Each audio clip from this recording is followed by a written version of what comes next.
যে আমার মা বাবা যদি খুশি হয় আমি রিক্সা চালালে, তো বাদ দেও তোমার খতিবগিরি, যায় রিক্সা চালাও মিয়া। এটাই যদি খুশি হয় তো তোমার খতিবগিরির দরকার কি? রিক্সা চালাও। কারণ তোমার খতিবগিরির ভিতরে আল্লাহ সন্তুষ্টি আছে কি নাই এটা বলা যায় না, কিন্তু আব্বা আম্মার খুশির ভিতরে আল্লাহ সন্তুষ্টি রয়েছে, এটা 100% সত্য কথা।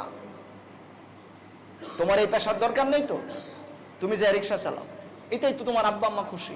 যদি তুমি মনে করো যে রিক্সা চালানোটা উচিত হবে না, বুঝাও, মা বাবাকে ভালো করে বুঝাও, তারপরে তুমি তোমার কাজ করো। মাকে রাজি করায় করো না। আরে মা তো এমন নন, বাবা তো এমন নন যে বুঝবেন না, তারপরে তুমি তোমার কাজটা করো।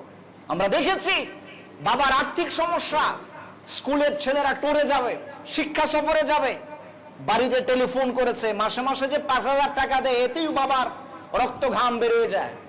আবার টেলিফোন করেছে শিক্ষা সফরে যাবে কক্সবাজার, শিক্ষা সফরে যাবে বাংলাদেশের অমুক জায়গায় তমুক জায়গায়, আরো 10,000 টাকা 5,000 টাকা দেওয়া লাগবে। বাবা শুনে কিন্তু মুখে মুখে বলতে পারে না যে বাবা আমি টাকা পাবো কোথায়। বহু কষ্ট করে তারপর টাকাগুলো জোগাড় করে দেয়।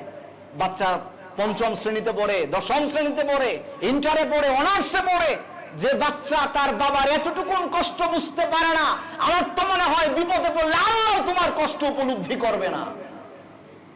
তুমি তোমার বাবার এতটুকুন কষ্ট বুঝো না, সব বুঝো, এই জায়গায় বুঝো না।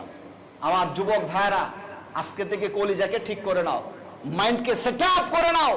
পৃথিবী কেমন হয়ে যাবে, কিন্তু আব্বা আম্মাকে কষ্ট দেওয়া যাবে কখনোই। তোমরা এমন কাজ করবে না যে পিতামাতা অসন্তুষ্ট হয়ে যায়।